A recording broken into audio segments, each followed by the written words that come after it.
Serge Lutens, d'où vous vient ce goût pour le noir? Goût, dégoût, c'est l'origine d'un goût, en fait. Et l'origine est la même pour toutes, pour tous. Ça veut dire qu'en fait, elle commence dans les 7 premières années de la vie. C'est avant l'âge dit de raison, à savoir s'il résonne encore après, justement, dans le noir. Parce que les premières années d'enfance, disons que je tâtonne, on tâtonne, et le choix se fait dans le noir. On tâtonne. La couleur n'est pas encore là, elle ne s'est pas encore annoncée. C'est plus tard, vers l'adolescence, qu'elle va se manifester. Et c'est à partir de l'adolescence, c'est-à-dire vers 15-16 ans, en ce qui me concerne, que je vois noir. Et non plus j'y suis. Donc je sors du noir pour voir noir, comme certains voient rouge. Et d'une certaine façon, c'est ma façon de le dire, elle appartient à un choix initial. Ce choix initial, il est assez simple, parce qu'en fait, il est offert, je dis bien offert, parce qu'il fut ma chance. Il est offert par une situation donnée qui est proche de vous. Il y a 3 personnes, en fait. Et ça, je reprends presque la règle triangulaire de Freud, c'est-à-dire, en fait, la règle de 3, si je peux dire.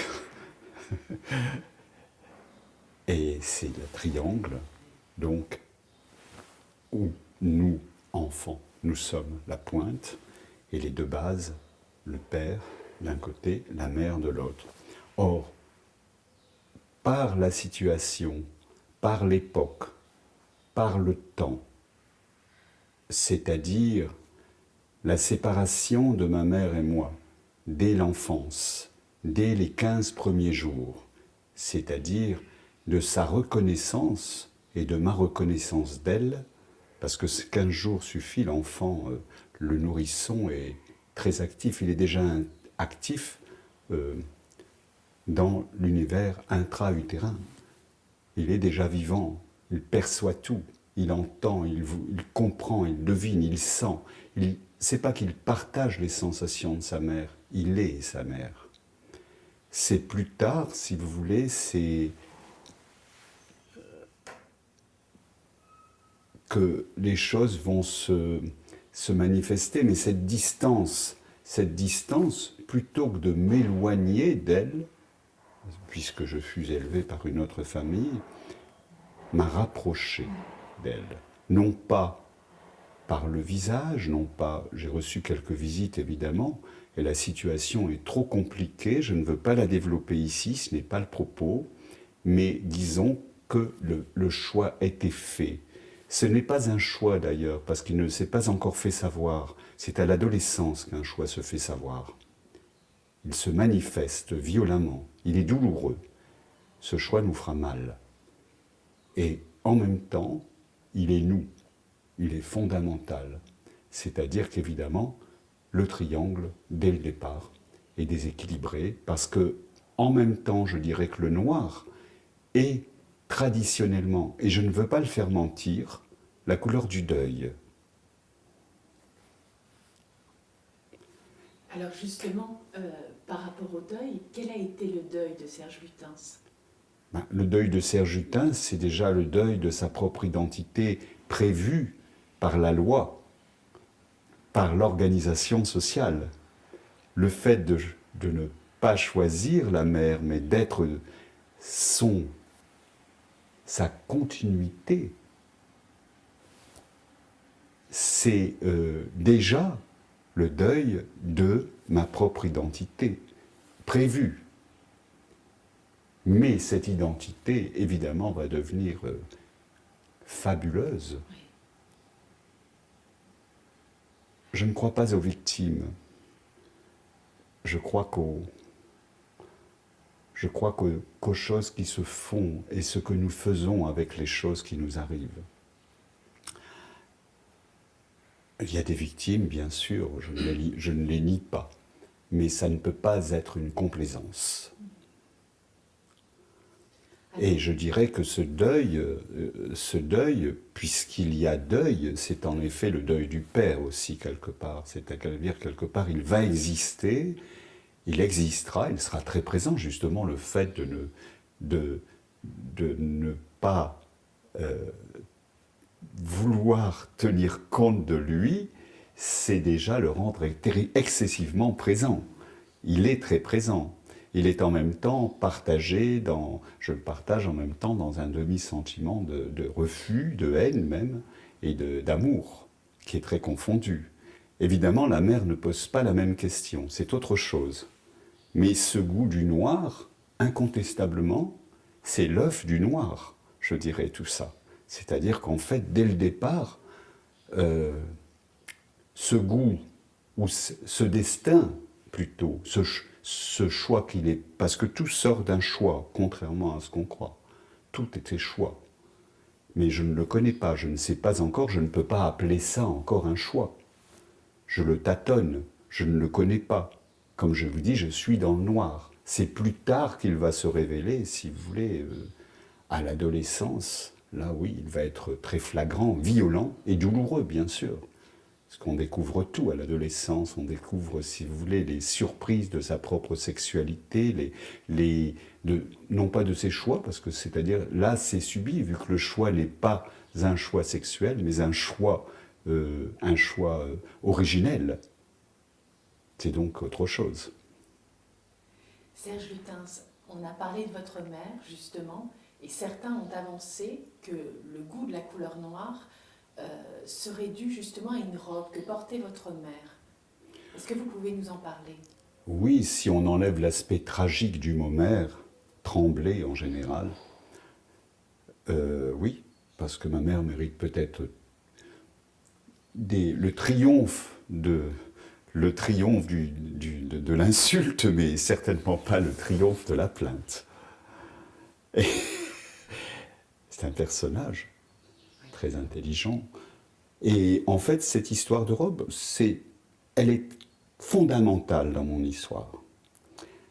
Elle est posée sur le fond bleu ciel d'un couvre-lit, sur cintre, donc épaulé.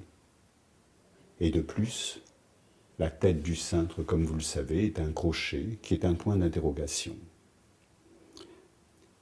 Cette robe est la robe que portent les femmes élégantes, et beaucoup le sont dans les années de guerre, justement.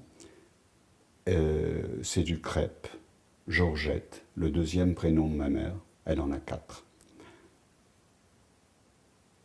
Noir, évidemment. Ce qui renforce évidemment cette photo, j'ai dû la voir, cette robe, je l'ai vue en photographie.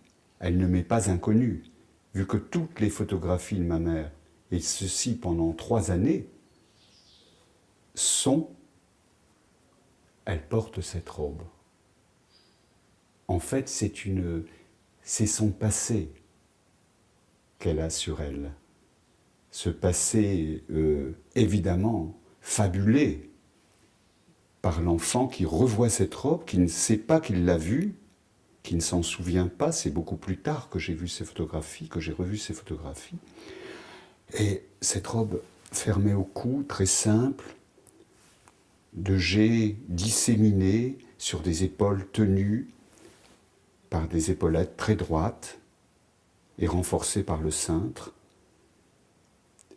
et qui s'arrête sous les genoux, en fin de poignet, fermée par 3 petits boutons dans le même tissu, très raffinée, extrêmement belle, pour moi fabuleuse. Et je ne fus pas simplement, ce n'est pas une robe que je vois là, je suis ébloui. Et elle crée la comparaison de la femme qui est à côté de moi, donc une femme détruite, cassée, brisée, qui a abandonné toute forme d'apparence dans la coquetterie, dans le paraître. Elle est livrée à une forme d'abandon. Et cette robe va être le révélateur. Je crois que je dois avoir 10 ans environ. C'est un âge fatidique, mais tout est formé déjà. Et évidemment, cette robe que je tiens sur ce cintre, que je soulève, je m'en souviens fort bien, il y a des souvenirs comme ça qui ne vous quittent pas. Je ne peux même pas appeler ça des souvenirs. Ce sont des inscriptions, c'est gravé, c'est Lascaux. C'est inscrit sur nos murs internes. Et je tiens cette robe en main, et c'est tout à coup plus du tout une robe, mais la mue d'un serpent que je tiens en main.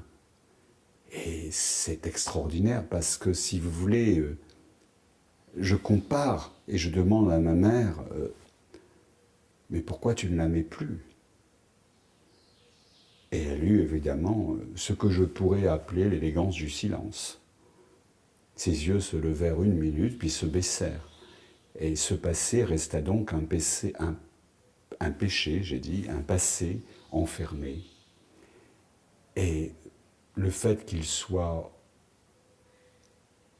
dans le noir m'a évidemment permis de le fabuler. Et on peut dire que cette robe, à partir de ce moment-là, mais déjà c'est fait, je vous l'ai expliqué, ma mère n'est plus aimée, mais vécue par moi. Disons que je la vis. Je décide de la vivre, de refuser cet abandon d'elle-même. Et en fait, pour qu'elle puisse continuer à exister en moi, je l'abandonne. On peut dire que je me dédouble, mais en même temps, on doit comprendre quand dans le mot double, il y a trahison.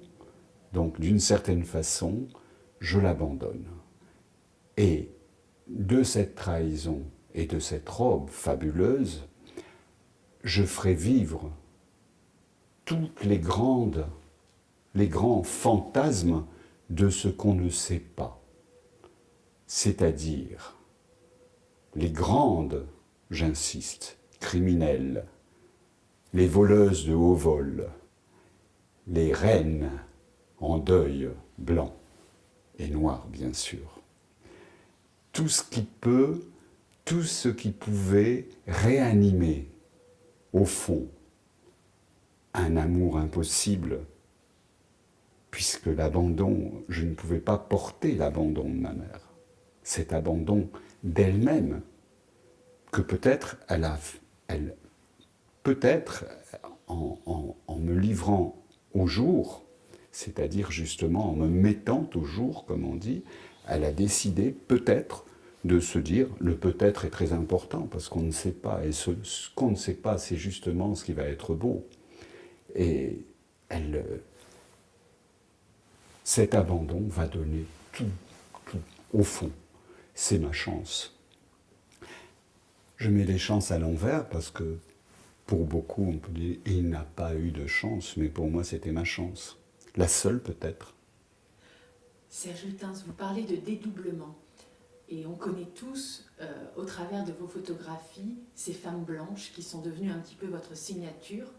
Là, on est vraiment aux antipodes de ce noir, justement. Comment vous avez appréhendé ça, cette réalité? Il n'y a pas eu de calcul. C'est automatique. Je ne sais pas même si ces femmes blanches, si vous voulez, ces femmes de craie, ces femmes de noir, de pourpre, vêtues de sang, vêtues de splendeur immobile, splendeur du deuil aussi, c'est-à-dire elles sont, et le poète l'explique très bien, si vous voulez, que ce soit le poète est amoureux de sa mort.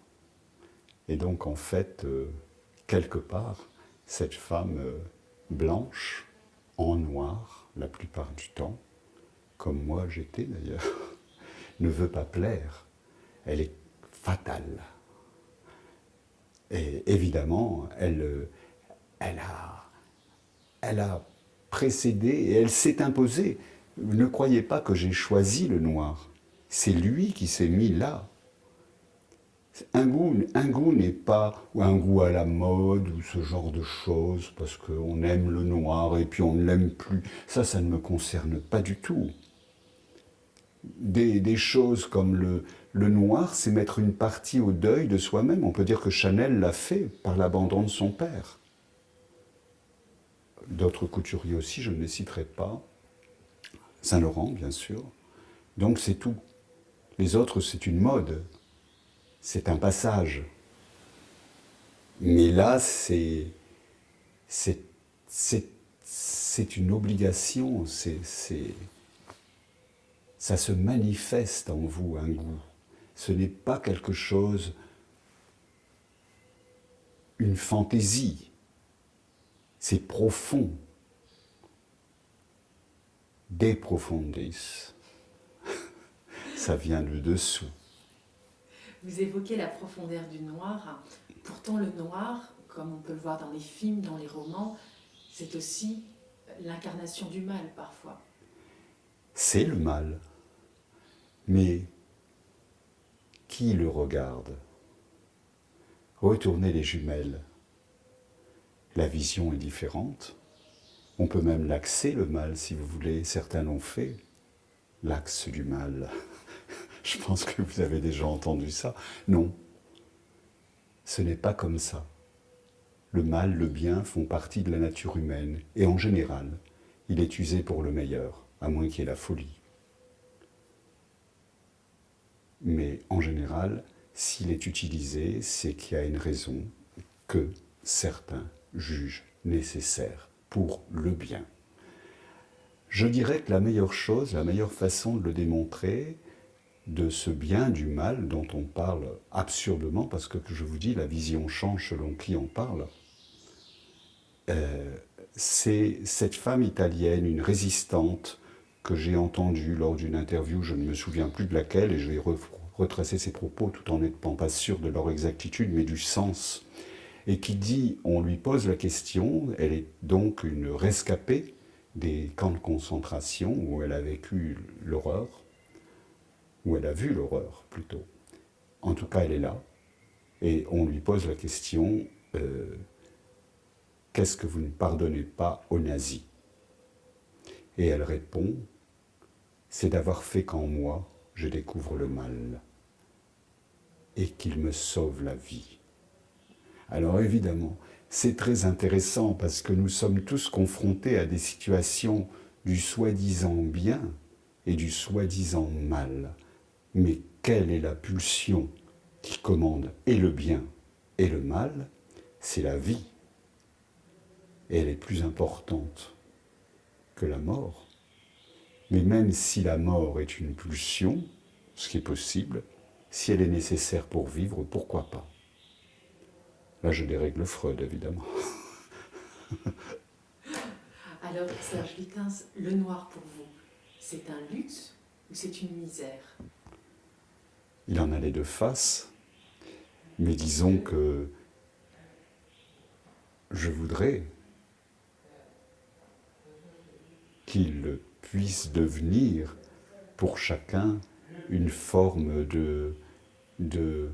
d'anticipation de ceux qui le ressentent, et non pas l'imposer, bien sûr, mais de ceux qui le ressentent, une anticipation d'un possible chez chacun, justement parce que, et d'une révélation, de se révéler à travers le noir, pourquoi pas à travers une autre couleur. Mais disons que ce n'est pas imposer le noir qui compte pour moi, c'est de faire ressentir que certains puissent se reconnaître, même s'il est rose, il est toujours noir. Et qu'on puisse se reconnaître, si vous voulez, dans ce n'est pas la couleur qui est noire. Ce n'est pas c'est pas ça.